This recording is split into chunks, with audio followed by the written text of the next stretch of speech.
Indeed, every day with Jesus is sweeter than the day before. At yung mga bago sa Panginoon, ito yung ramdam na ramdam. Na kung minsan ay medyo na babawasan yung tingkad sa mga ang tagal-tagal na naman nananampalataya.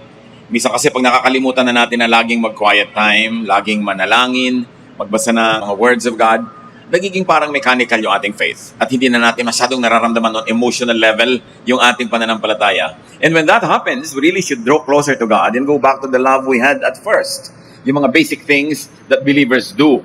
That many people, pag matagal na sila na nasa Panginoon, kuminsan napapabayaan. Maraming mga pain sa buhay. Pagka nga yung may mga cancer patients, lalo kung mga may terminally ill, o kaya nandun sa mga stages na medicine has never been able to help people recover from, ang talagang focus na mga medical attention ay pain management. Pag hindi mo na matanggal, halimbawa, yung talagang pinagmumula ng sakit, at least pinabawasan mo na lang yung sakit, yung apek. And life would bring so much pain, whether terminal or not. At maraming mga pain, hindi naman talaga terminal, hindi naman talaga nakakamatay. At ang dapat na laging balikan ng mga tao, mga mananampalataya, yung binigay sa atin ng Panginoon na kakayanan to manage emotional pain.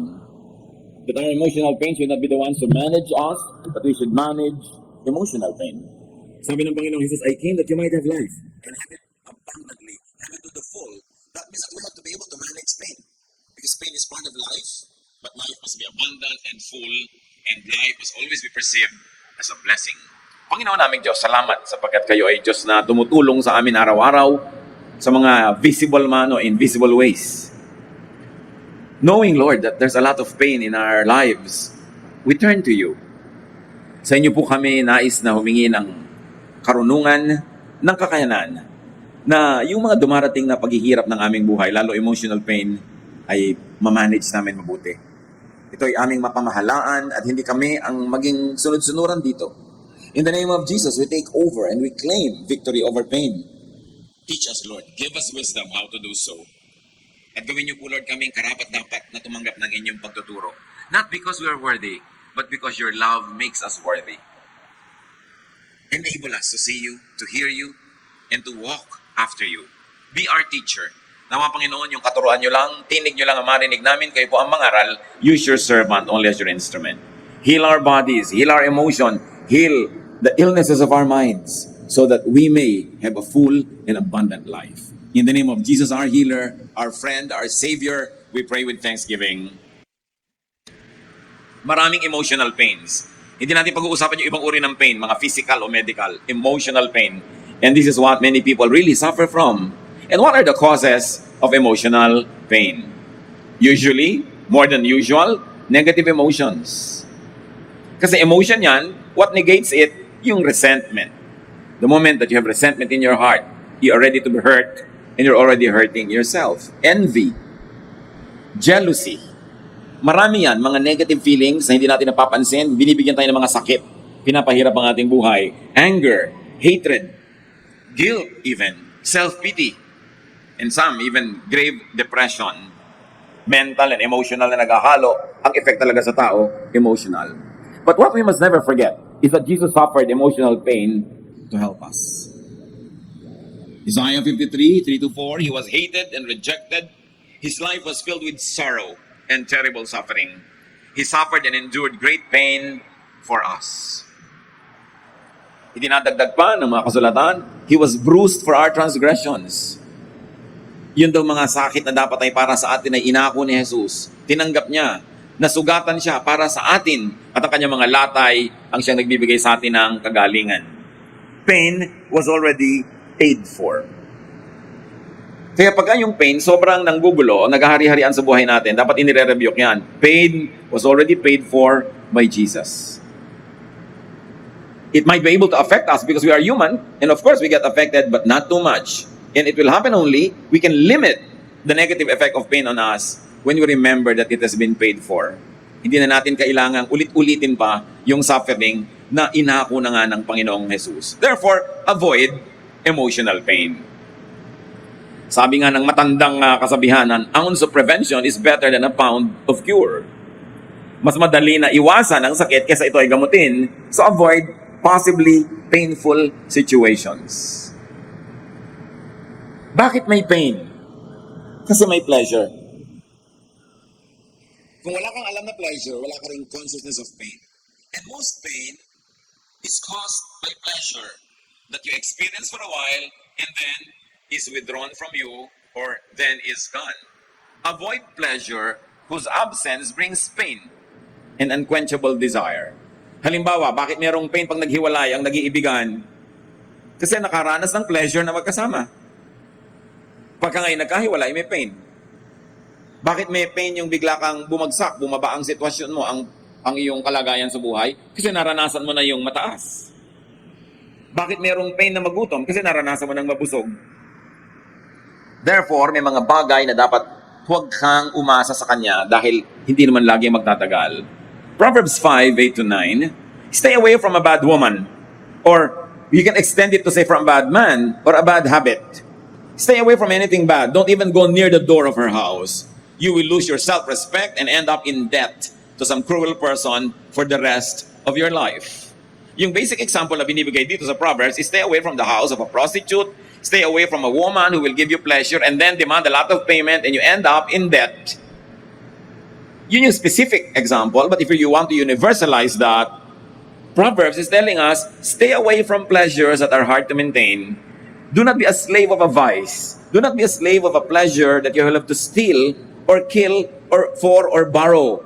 Because that kind of pleasure will never be yours for a long time. It will be there only for a short time. And because you have experienced it and the pleasure that it gives, its absence will make you suffer. Kaya yung sobrang inaabot yung hindi naman kayang abutin, yung pinipilit na ma-afford yung hindi naman usually kayang laging ma-afford, nalalaman mo lang tuloy yung sarap na yun, tapos mamimiss mo lang pala all your life. Ba't mo pa inalam? That's why there are people who want to protect themselves from this kind of pain by not going near the door of this bad woman or bad man or bad habit. Painful. Bakit yung mga nagiging drug dependents? Nagnanakaw sa mga sariling pamilya, kung minsan gumagawa pa ng masama. Kasi nakaranas ng sarap ng effect ng drugs, sandali lang yon, nawawala. Pag nawawala, painful. Sabi na yan, bumababa ng effect. Kailangan pataasin na naman natin ito. Kailangan may gawin ka na naman para tumaasa naman yung effect. Nagiging dependent. Avoid such kind of dependence so you will not have to suffer the pain or withdrawal symptoms, tinatawag nila. How else will you avoid emotional pain? Fortify, strengthen yourself with emotional painkillers like spirituality or faith. Kung sa physical medicine may painkiller, ganun din sa spiritual and emotional illnesses. Kailangan meron kang painkiller. At ang pinaka-effective talaga dito is spirituality and faith. Psalm 55:22, cast your cares on the Lord and He will sustain you. He will never let the righteous be shaken. Iba yung advantage ng may matibay na pananalig sa Diyos. Kumakapit ka sa Diyos, sumusunod ka, dumaranas ka man ng paghihirap, you always see the light at the end of the proverbial tunnel. Hindi ka nawawala ng pag-asa dahil meron kang pinangahawakan. Luging-lugi yung dumadaan sa paghihirap na walang matibay na pananalig at hindi kumakapit ng matibay sa Diyos. Yun yung kumakapit sa patalim. Bakit ka kakapit sa patalim kung pwede kang kumapit sa kamay ng Diyos na nagmamahal sa iyo? Fortify yourself, strengthen yourself with emotional painkillers like a bank of joy, happiness, and pleasure. Kung may bank ng pera na pwede mong pag-withdrawhan kung nagde-deposit ka doon, meron ding bank of joy, happiness, and pleasure na dapat mag-deposit ka doon ng happiness, ng joy, ng pleasure whenever possible so that when you need joy, happiness, or pleasure in times of pain, meron ka ma-withdraw. Psalm 89:16-17, we are happy all day because of you. And your saving power brings honor to us. Your own glorious power makes us strong. And because of your kindness, our strength increases. Because of faith in God, because of a godly life, people are able to enjoy many things in life. So enjoy the good, wholesome, righteous things. At pag marami kang ine-enjoy sa buhay, para kang may bangko na pinagde-depositahan ng enjoyment. When the moment of pain comes, the memory of such good days, yung ibinigay sa iyong head start ng ganong happiness and pleasure will see you through. Maganda na meron kang naaalala, nagugunita, nakakapagpasaya sa iyo, nakakapagbagaan ng iyong loob sa mga panahon ng paghihirap. Kaya whenever you can, you should deposit to this bank of happiness. Always strive to be happy. Make yourself and make other people happy. So that in times of sadness, mayroon ka mawi-withdraw na happiness. And you should have deposits in the bank of rest and relaxation. Don't burn your candles at both ends. Darating ang panahon na bigla ka may sakit. Bibigayang yung katawan. Dadapuan ka ng impeksyon. Saan ka kukuha ng lakas? Saan ka huhugot?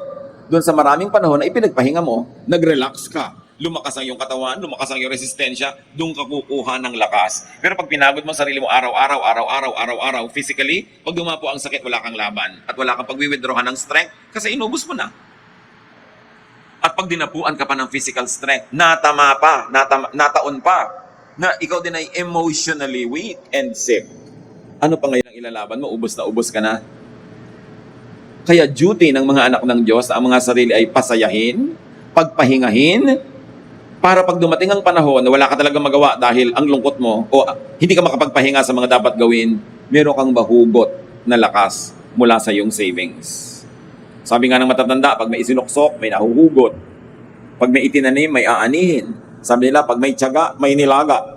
Kung ano man yung tiyaga, nagtanim siguro ng kamote, so nakapaglaga ng kamote. Nehemiah 8:10, Nehemiah told the people, enjoy your good food and wine and share some with those who didn't have anything to bring. Don't be sad. This is a special day for the Lord and He will make you happy and strong. Israel had many feasts. Ang dami nilang piyesta. At sa palagay niyo, bakit maraming piyesta? Dahil gusto ng Panginoon na siya ay ipinagpipiesta, siya ay ipinaghahanda, ang tao ay nagdiriwang. Pero ang tunay na beneficiary ng mga piyesta ay ang mga tao. Kasi pag may mga piyesta, may mga kainan, yung mga mayayaman, nagpapakain ng higit mas marami kaysa sa ibinibigay ng mga mahihirap. Ang mga tao nagpapalitan ng mga regalo, nagpipuntahan sa mga bahay-bahay, kumakain, masasaya, nagsasayawan, tumutugtog. Bakit kailangan ng Israel noon? Kasi ang dami nilang gera. Ang dami nilang kalaban. Hindi natitigil ang mga labanan. Ang daming panahon na kuminsan dumarating ang tagsalat, walang ulan, walang harvest, may taggutom. Ang dami nilang kalungkutan sa buhay. At marami sa mga tao ay lugmok sa hirap. Konti lang naman yung maginhawa buhay. Pag nagkasakit, inaantay na lang mamatay. Wala namang panggamot. Mayayaman lang naman ang nakakapagpagamot ng gusto noon. Kahit ngayon, kumisan. So yung mga piyesta na yon, yung mga pagsasaya, nagiging punctuation marks ng kanilang otherwise very boring and very difficult life. May therapeutic effect yun sa kanila. Kaya tayo man dapat merong rest and relaxation. Lalo at marami kang stress. Lalo at marami kang hirap. Pagsasapin-sapinin mo pa, physical, emotional, intellectual. Kung may financial pa, saan ka pa pupunta? Mamaya nagtitirintas ka na. Nakatingin ka sa sunset. Kaya kailangan tuwing may pagkakataon, mag-enjoy. At huwag kayong mangbara, mang-killjoy na mga nange-enjoy. Hindi nyo alam, baka katatapos-tapos lang ng 3 taong luksan niya. Tapos ngayon, ang lakas-lakas niyan tumawa, titingnan nyo pa, irapan nyo. Parang ang lakas mo tumawa. Ngayon lang ako natawa. Kaya payagan mo na akong tumawa. Sasabihin sa'yo na nagsasaya. Pag kami nagsasaya, minsan maingay sa restaurant, ang ingay. Hayaan nyo na, pagpasensyahan nyo na. Malay nyo ngayon lang nakapagsaya, matapos ang napakahabang panahon. O kaya hindi naman natin alam kung ang saya-saya ngayon bukas, may haharapin palang malaking problema. So, ipagpiesta ang buhay. Tuwing walang dapat ipagluksa, magpiesta. Para pag dumating yung luksa moment, you have already been strengthened. Fortify yourself with emotional painkillers like people to share life and its pains with. Walang bibisa na therapy at gamot sa kapwa-tao na kaisang loob natin, kaisang dibdib, nagmamahal sa atin, mahal din natin, palagay ang loob natin sa kanila. Gumagaan ang bigat ng buhay kung may katuwang tayong mga taong di na natin kailangan magpaliwanag dahil nagkakaintindihan tayo. Mga taong hindi tayo hinuhusgahan dahil mahal tayo. Kailangan meron tayong mga ganun. Para magkaroon tayo ng mga kasama sa buhay, kay romantic partner, kay friendly partner, kay family relations, dapat marunong tayong makipagkapwa. Marunong tayong makibagay. Marunong tayong makisama sa tao. Marunong tayong makipagmabutihan sa mga tao. At yung ganitong klase mga relasyon, mga kapatid, binubuo, ginagawa, pinapatibay bago dumating yung pain. Para pagdating ng pain, nandiyan na sila, katuwang mo na painkiller. Si Paul, lagi siyang nangangailangan ng kasama 2 Timothy 4:9-11, come to see me as soon as you can. Sabi niya kay Timothy, only Luke has stayed with me. Mark can be very helpful to me, so please find him and bring him with you. Itong si Paul, napakalaki ng accomplishment niya sa ministry. Ang galing-galing niyang church planter, ang galing-galing niyang church administrator. But through and through, sa lahat ng mga sulat niya, one theme continues to surface, that he likes to be surrounded by people. People who help him, people who are friendly with him, people who give him companionship. Kaya marami siyang laging sinasabi, send him to me, send him to me. And it is a ministry to minister to ministers like Paul. And it's a ministry to be a person that someone can rely on. Sa panahon ng ating mga hirap, iba na pag meron kang karamay, kaya dapat marunong tayong makipagkapwa. Para hindi na natin sila kailangan pakiusapan na samahan tayo, at hindi nila tayo pinagtsatsagaan lang kasi gusto rin nila nakasama tayo. You strengthen yourself with emotional painkillers like big causes and missions. Sabi nila mga kapatid, in the absence of great things, small things become big to small minds. Pag wala kang malaking misyon, walang malaking project, walang malaking kahulugan ng iyong buhay, kahit maliliit na problema, lumalaki sa tingin mo. Kahit maliliit na issue, nagiging malaki tuloy. Si Jesus, malaki ang misyon. John 4:31-34. While this was happening, Jesus' disciples were saying to him, Teacher, please eat something. But Jesus told them, I have food that you don't know anything about. His disciples started asking each other, has someone brought him something to eat? Has someone really done that? But Jesus said, my food is to do what God wants. He is the one who sent me, and I must finish the work that He gave me to do. Don't get this lesson wrong. Hindi tinuturo ni Jesus sa pagka may ministry ka o meron kang trabaho, huwag ka na kumain. Hindi siya kumakain pa, at yung mga disciples, laging sinasabi, hindi pa kayo kumakain, kumain na kayo. At sinabi ni Lord, may pagkain akong iba. Sundin ang kalooban ng aking Ama. Hindi natin alam yung background ng specific kwento na ito, pero maaaring sobra ang issue ng pagkain dito sa mga disciples na to. Lagi nilang pagkain ang iniisip nila. Kahit maraming taong tinuturuan, pinoproblema nila kung ano ipapakain. Kaya sinabi ni Lord, may mas malaking bagay pa kaysa pagkain. At yun ay ang mission natin na sundin ang kalooban ng Ama. At pagka ang isang tao nakafocus sa isang malaking mission, nababaliwala niya yung mga pain ng buhay. Kung hindi man niya totally mabaliwala yon, gumagaan ang pagdadala nun kasi mas may iba siyang focus. Kaya malalaman mo sa buhay ng tao kung anong focus niya everyday eh. Ano ang pinapayagan niyang makaabala sa kanya? Makatanggal ng focus niya doon sa malaking misyon? Ano talaga ang pinag-uukulan niya ng pansin? But you want to be above pain, the daily pains of life? Be committed to an eternal mission.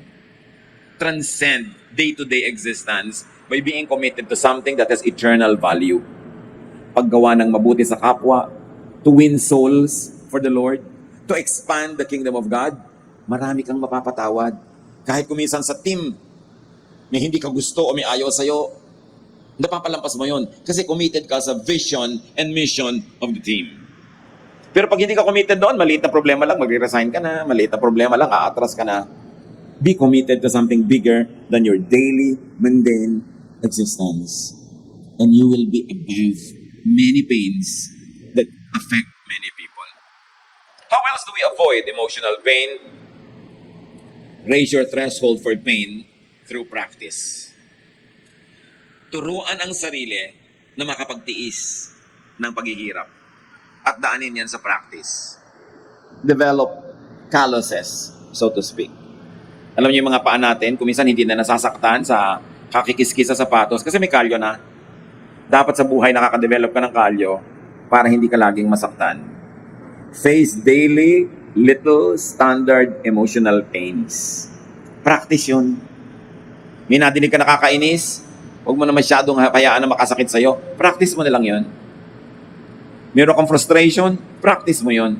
Kaya pa-practice mo na masaktan na hindi mo iniinda, hindi mo laging minamalaki, ready ka na sa mas malaki mga pain at ikaw magiging panalo after it. Luke 9:23, then Jesus said to all the people, if any one of you want to be my followers, you must forget about yourself. You must take up your cross each day and follow me. So, Sabi niya, hindi lang ako ang dadala ng krus. Akin yung malaki, akin yung the big one. Pero meron naka-assign sa'yo. Dalhin mo yon every day. Not only once a week, not only once a month, not once a year, but every day. Mag-practice ka. May kanya-kanya tayong dadalhin at hindi ka naman bibigyan ng load na hindi mo kaya. Kasi kilala ka ng Diyos, alam niya yung capacity mo. Hindi ka niya bibigyan ng pain na hindi mo kaya. Kaya mga nagsasabing hindi ko na kaya, ang totoo nun, ayaw niyo na nating kayanin. Gusto na natin mag-give up. Pero computed ng Diyos ang ating load. Kung yung mga tulay, malalagay, makikita mo maximum load, 10 tons. Yan, nakalagay ko minsan yan, 10T. Kinompute ang mga engineers kung ano ang load na pwedeng dumaan, pasanin, buhatin ang bridge na ito. In an infinitely better way, God knows our load. At pag pinayagan niya na dumating sa ating load na yon, kaya natin yon. At pag nalampasan natin yon, we become stronger than before. And then, great things are accomplished.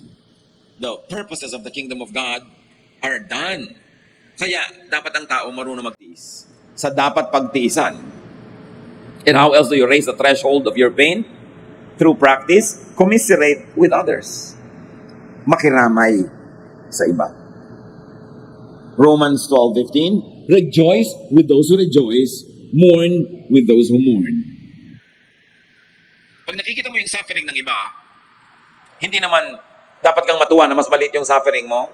Pero ang totoo nun, mas magkakaroon ka ng positive attitude about your suffering when you get to be exposed to the many other sufferings around you. Lumalakas ka. Dahil nakikita mo, yung iba nga, mas malaki pa yung binubuhat, nakakaya. Tapos ikaw pa, hindi mo makaya. And remember this, brothers and sisters, yung mga panahon na ang kapwa natin may pain, may suffering, most of the time, that's when they are most open to you, to your friendship, and to your message from Jesus. Pwede kang umabsent sa mga masasayang moments ng isang tao, pero huwag kang absent sa mga malulungkot niyang moments. Kasi doon ka mas kailangan, doon ka rin mas effective. Kasi ang taong nalulungkot, ang taong wala nang naasahan, walang magawa, nahihirapan, nagbubukas ng puso sa Diyos. Kaya napakagandang ministry na nandun ka sa mga nagdurusa, nahihirapan. Para unang-una, makatulong talaga, practically. And second, maibulong mo man lang ang pangalan ng Panginoon. Maturuan siya ng mga dapat niyang gawin, lumapit sa Panginoon, magbukas ang kanyang puso, tanggapin si Lord. Ang gandang ministry. Pero syempre, hindi natin binabaliwala yung ministry niya sa masaya. Dapat pag may nagsasaya, nandun din kayo. Kasi iniinda ng taong nagsasaya yung absence ng taong mahalaga sa kanya. Kaya sabi, sa magsasaya, makisaya kayo. Sa malungkot, makilungkot kayo. Ramdam nyo dapat talaga ang tunay na nangyayari sa buhay ng iyong kapwa. And it makes you strong without you knowing how and why. But it makes you a strong person. Manage your emotional pain. Kanina, avoid, di ba? Strengthen yourself. When it is there already, survive present emotional pains. You must survive it. Because if you don't survive it, it will survive you. Kailangan di ko magwagi. Because we can do all things through Christ who gives us strength. At pag binibigyan tayo ng anumang uri ng ganyang mga bagay, ang purpose ng Lord is para tayo lalong lumakas, magtagumpay. Hindi para humina at matalo, pero kailangang ipaglaban. Accept your pain. Do not be in denial. When you are in pain, accept it. And when people who matter ask you, accept it.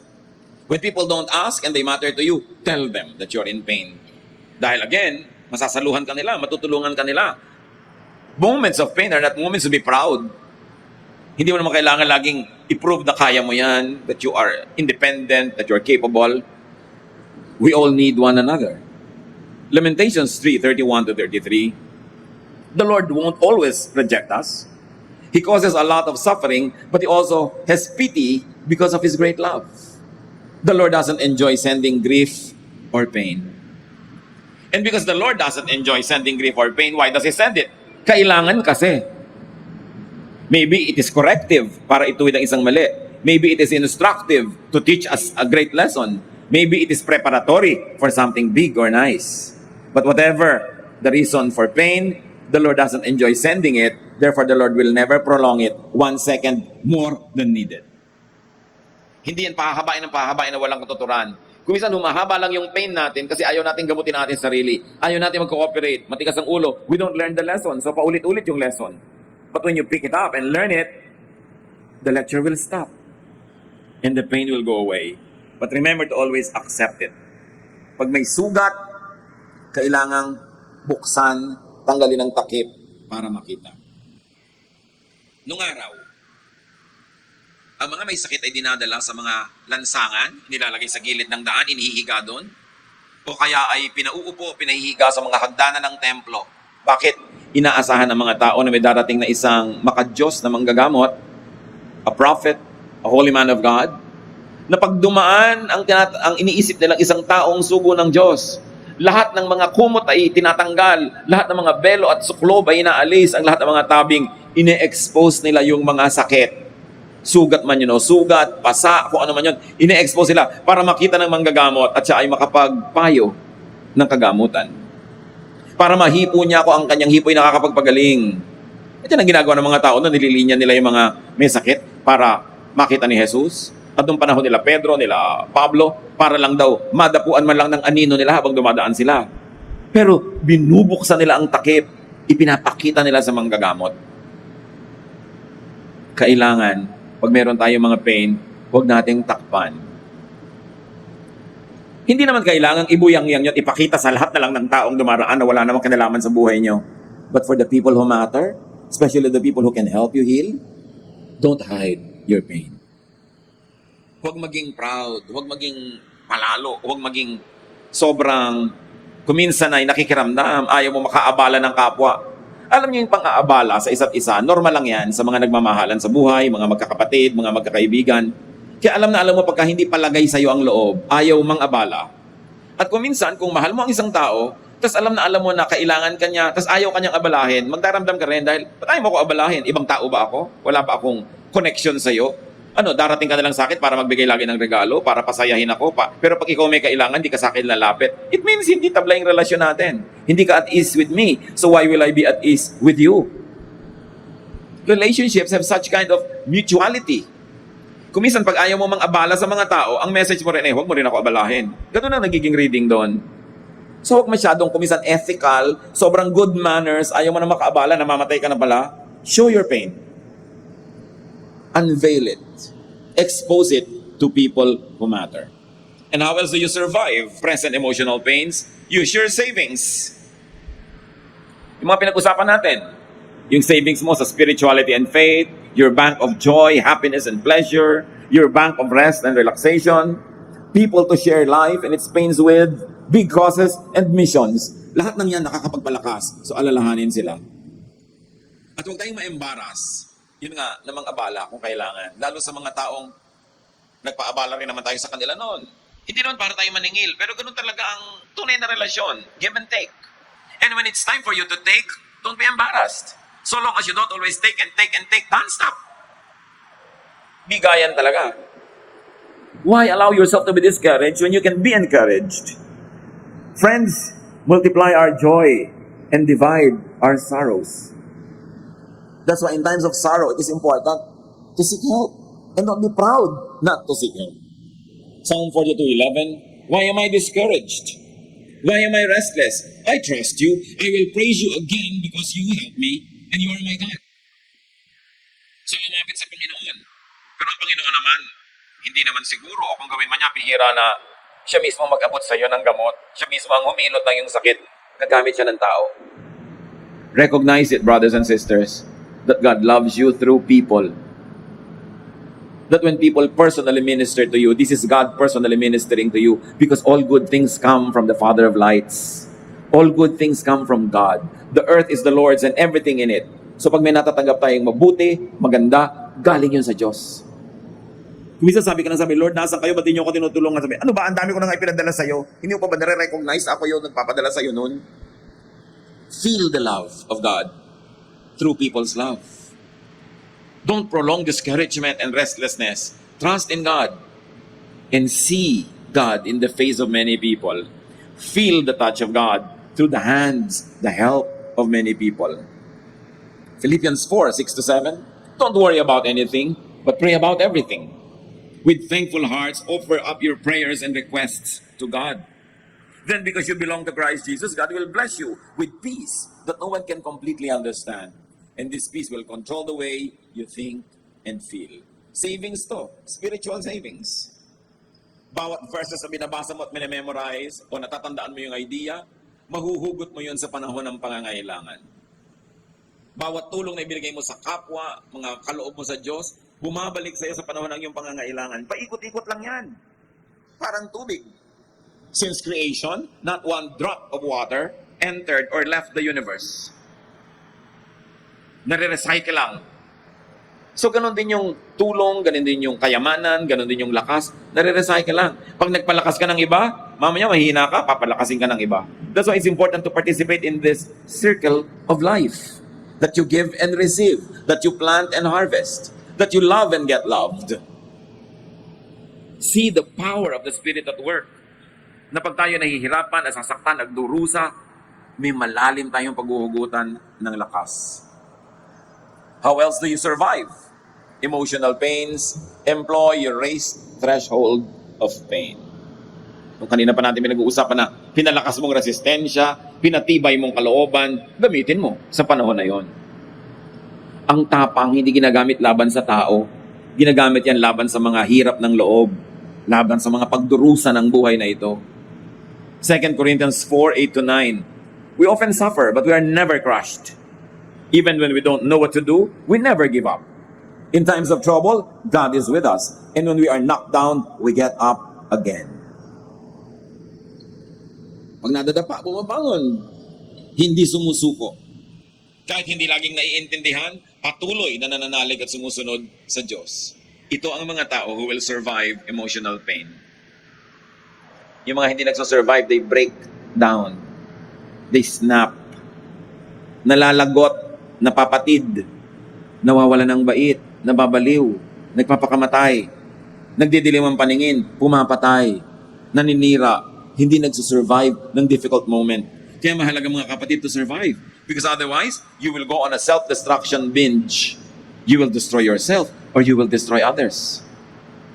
Yung pagpapakatatag, pagpapakatibay, hindi lang para sa atin. Para rin sa mga nagmamahal sa atin. Para sa mga stakeholders ng buhay natin. Yung mga kabakas sa ating kinabukasan. Para sa kanila rin, nagpapakatatag tayo. Tinitibayan natin ating loob. Kasi pag bumigay ka, maraming madadamay. Pag nagpakahina ka, maraming babagsak din. Pag sumuko ka, marami ring masasaktan. Kaya ministry din ang magpakatibay. Bukod sa meron siyang immediate advantage to you, it's also a ministry to everyone who cares about you. Sobrang irresponsibility, mga kapatid, yung dahil ang lungkot-lungkot mo, nagpapakamatay ka, isipin mo naman, yung malulungkot, yung mahihirapan dahil namatay ka. Sobrang irresponsibility that because nawalan ka ng boyfriend, nawalan ka ng girlfriend, maglalaslas ka ng pulso, magdadrugs ka, tatalon ka sa building, kung hindi ka namatay, di alagain ka buong buhay. Hindi mo ba iniisip yung mag-aalaga sa'yo? At yung mga gustong takasan ang hirap ng buhay, magpapakamatay, alam nga namang tapos na yung problema nung namatay ka. Kailangan ng ataol, kailangan ng nicho, kailangan ng lote, kailangan ng kape sa lamayan. Meron ka bang iniwang pera? Wala. Tapos papatay mo yung sarili mo, hihiga ka na lang dyan. Paano yung mga kailangan maging responsible for you? That's why we really have to collect ourselves and be strong, not only for ourselves, but for everyone else who is part of our lives. Kaya dapat nagpapakatino nga ang tao eh. May mga young person, walang kaingat-ingat sa sarili, papasok sa mga deadly sports. Yung mga tumatalon sa hindi dapat talunin, umaakyat sa hindi dapat akyatin, mga pinaggagawa na kung ano-ano. Ngayon, nalaglag ka doon, na-paralyze ka for life, mula neck down. Sino mag-aalaga sa'yo? Nanay mo all your life. Na pag matanda na siya, dapat siya nang-aalagaan mo, pero hindi kakamatayan na niya ang pagtanda na inaalagaan ka pa rin dahil nagpabaya ka sa iyong buhay. Meron tayong pananagutan sa isa't isa. Hindi pwedeng windang-windangin mo yung buhay mo dahil mayroong madadamay. Survive your emotional pain, not only for yourself, but for many other people. Find every available relief and comfort. Lahat ng makakatulong sa'yo to survive the pain. Mga kapatid, makinig kayo mabuti. Kumisan, may mga tao, may ginagawa sila na hindi tayo sang-ayon. Minsan may naglalasing. Minsan merong nagpa-party, merong nagsasaya sobra, merong parang nagkakalat. Alam mo ba kung bakit niya ginagawa yon? Baka just trying to survive. May mga tao kasi parang mamamatay na ngayon, hindi na aabot bukas. Ang mahalaga lang makatawid sa dilim ng gabi. Makatawid sa hirap na parang hindi makaya. At kung siya'y makahanap ng kung anumang paraan para mapaginhawa ng konti ang sarili, maaliw, malibang, don't judge people. Hindi mo alam ang pinagdaraan ng hirap ng kapwa mo, kaya niya nagagawa ang nagagawa niya. Sasabihin mo, kung ako, hindi ko gagawin yan. Hindi nga ikaw siya eh. At isa pa, dinaranas mo ba ang dinaranas niya? Naiintindihan mo ba? Maraming mga bagay hindi tayo sang-ayon, pero dapat naiintindihan man lang natin. May mga lalaki na biglang iniwan ng kanilang wife. Ang manliligaw ngayon ng 14 anyos, 15 anyos, 16 anyos. Hindi tayo sang-ayon, pero intindihan mo kahit paano. Nire-rebuild niya siguro yung ego niya na nagkawasak-wasak dahil iniwan siya ng asawa niya. Gusto niyang patunayan ngayon na meron pa rin siyang appeal. Kaya kung ano-ano pinaggagawa niya, nagbabata-bataan ng damit, nagpapakyut. Tapos pagtatawanan mo, alam mo ba kung anong hirap dinaranas niya? Alam mo ba kung anong sakit ang ginagamot niya? Ang mga tao, maraming dala, maraming hirap. Maraming hinahanap, clutching at straws. And not everybody is as blessed as many believers who know what verses to pick up, which counselor to consult with, what fellowship to go to be strengthened. Not everybody has that in their memory, in their bank. Kaya nga yung bank natin, sabi ko, payamanin nyo hanggang pwede para pag kailangan may i-withdraw ka. Marami mga tao walang ganong account. Don't judge people, especially when they are just trying to cope. Hindi mo alam ang hapdi, ang kirot na nadarama ng bawat isang tao. So you find every available relief and comfort, or you allow people to be relieved, to be comforted, just to survive the darkness of that night.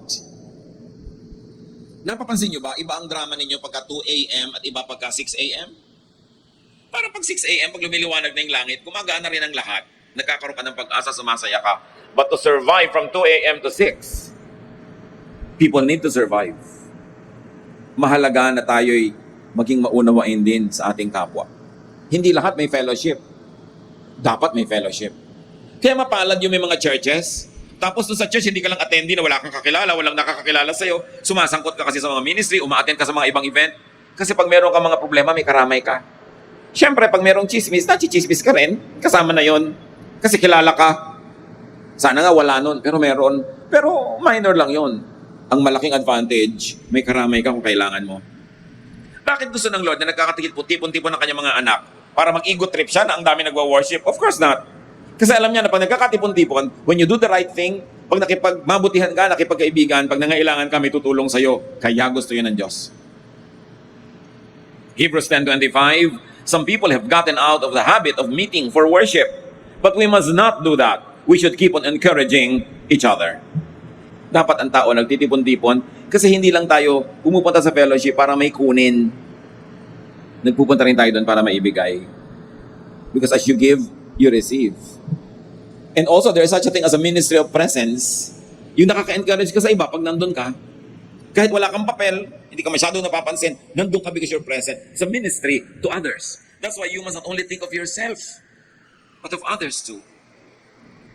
Mahalaga na meron kang Panginoon, meron kang fellowship, nag-agree kayo, the power of the Lord descends upon a united church. Isaiah 40:31, but those who trust the Lord will find new strength. They will be strong like eagles, soaring upward on wings. They will walk and run without getting tired. Iba ang may relasyon sa Diyos. Dine-develop yan bago dumating yung crisis. Para pag nagka-crisis, ready ka na. Hebrews 4:15-16. So whenever we are in need, we should come bravely before the throne of our merciful God. There we will be treated with undeserved kindness, and we will find help. So survive your emotional pain, find a helper and a healer in time, sa panahon. Ang panahon, ang isa sa pinakamatatalik na kaibigan ng may sugat. Kasi pinagagaling ng panahon ang lahat ng sugat. Iba-iba lang speed, iba-ibang degree, but time heals all wounds. Ecclesiastes 3:1, there is a time for everything and a season for every activity under the heavens. There is also a time for healing.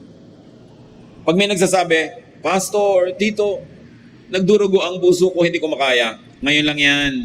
Bukas po magdurugo pa rin. Yes, pero less. Next week, much less. Next month, baka konti na lang. Gumagaling ang sugat.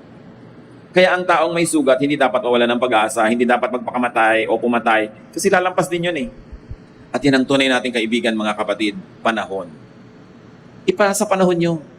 Masakit pa ngayon, hayaan mo lang, lilipas din yan. Get busy with other things. Focus on big projects. Focus on resting, on doing good. Lumilipas ang maghapon with every day that passes, pagaling ng pagaling ang sugat.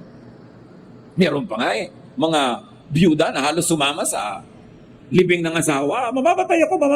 After 2 years, meron ang papa. O di mabuti, nakarecover. Mamasamain mo ba yun? Namatay na naman yung kabiyak. Di mabuti, nakarecover. Meron mga anak, sobrang selfish. Ayaw pag-asawahin yung nabiyuda nilang ina o nabiyudong tatay. May kanya-kanya naman sila mga asawa at pamilya. Mapinsa-minsan lang umuwi doon sa magulang nila. Tapos sa mga ibang okasyon, wala naman sila.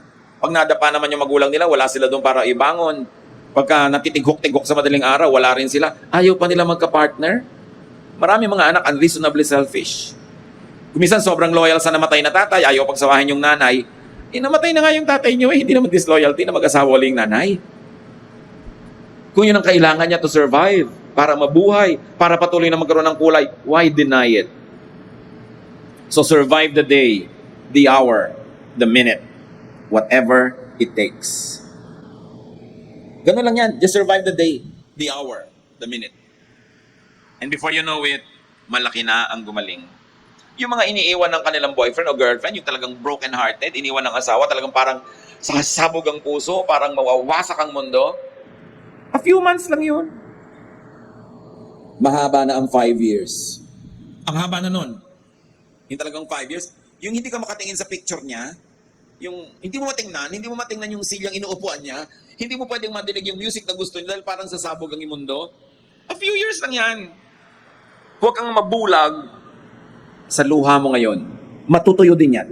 Titigil din ang lacrimal glands mo at mabubuhay ka muli. Survive.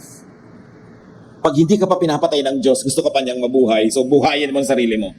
At kung gusto ka na niyang sumukabilang buhay, hindi mo na kailangan tulungan ng Diyos. Isang click lang niya, pwede matapos ang buhay mo, hindi na kailangan ng assistance mo, huwag kang magpakamatay. Binubuhay ka pa dahil yung paang gusto ng Diyos sa'yo, meron pa siyang will for you, seek it, heal as fast as possible, tigilan ng drama, and get on with life. Because life is a gift from God. It is a gift to be enjoyed. It is not a problem to be solved. Dapat appreciative tayo sa buhay.